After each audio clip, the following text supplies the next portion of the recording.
Buena gente, bienvenidos al primer vídeo para el canal. Para quien no me conozca, mi nombre es Patoman, soy subcampeón del mundo y bicampeón europeo de Pokémon GO, actualmente posicionado como el número 1 en los rankings mundiales del competitivo. Dicho lo cual, la idea de este canal es enseñar cómo jugar a Pokémon GO al máximo nivel. Da igual si estás empezando desde cero o si ya estás metido en el competitivo, porque la idea es ir desde lo más básico hasta llegar a jugar torneos y saber cómo piensan los jugadores profesionales. Bien, para que tengáis un poco de contexto, llevo varios años compitiendo en Pokémon GO, jugando desde torneos regionales hasta internacionales y mundiales, dedicándome a esto profesionalmente. Pero más allá de enseñar resultados, lo que quiero es enseñar el proceso, cómo pienso, cómo preparo torneos y cómo tomo decisiones en partida. Así que lo primero va a ser definir qué es el competitivo. Hay mucha gente que piensa que en Pokémon GO simplemente tienes que salir a la calle y capturar Pokémon, pero el competitivo es muy diferente. Aquí estamos hablando de combates jugador contra jugador, donde hay estrategia, gestión de energía, predicción y un montón de toma de decisiones en muy poco tiempo.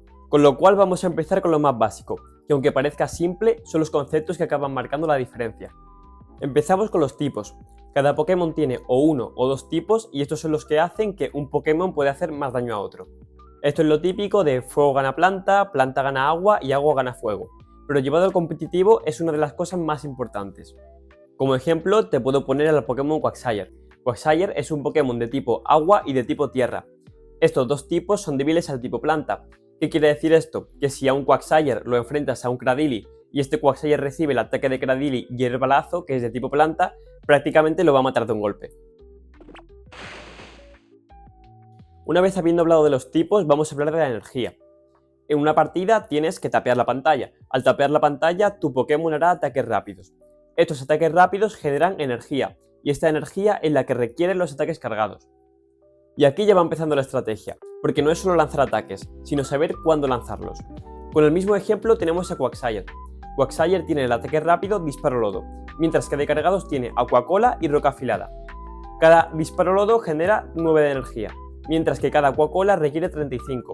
Es decir, que con un Disparo Lodo tienes 9, con 2 tienes 18, con 3 27 y con 4 36.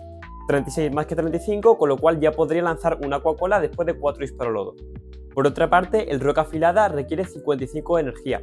¿Qué significa esto? Que después del cuarto Disparo Lodo, que tendrías 37 de energía, tienes el siguiente que serían 45, el siguiente 54 y el siguiente ya pasaría de los 55, con lo cual con 7 Disparo Lodo tendrías esa Roca Afilada.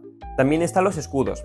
En cada partida dispones de 2 escudos, los cuales te sirven para que cada vez que el rival te lanza un ataque cargado con un Pokémon, puedes decidir si quieres escudar ese ataque o no hacerlo.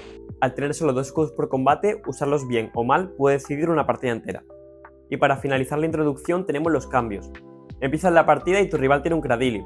Es una situación que para Quagsire no es muy cómoda, puesto que Cradily tiene ataques del tipo planta, con lo cual puedes cambiar a Talonflame para intentar salir de ese matchup y no quedarte encerrado. Todo esto que acabo de explicar es lo básico. Sin embargo, lo que hace la diferencia entre un jugador promedio y un jugador profesional no es saber esto, es saber aplicarlo en el momento correcto.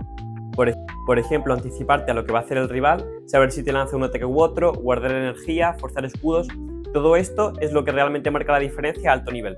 Así que si queréis aprender a jugar a este nivel, en este canal voy a ir subiendo vídeos explicando partidas, analizando torneos y enseñando exactamente cómo mejorar. Esto es solo el principio, en los siguientes vídeos iremos mucho más a fondo. Así que nada gente, gracias por ver, podéis suscribiros y dejar un like, ayuda bastante para empezar, y nos vemos en el siguiente vídeo.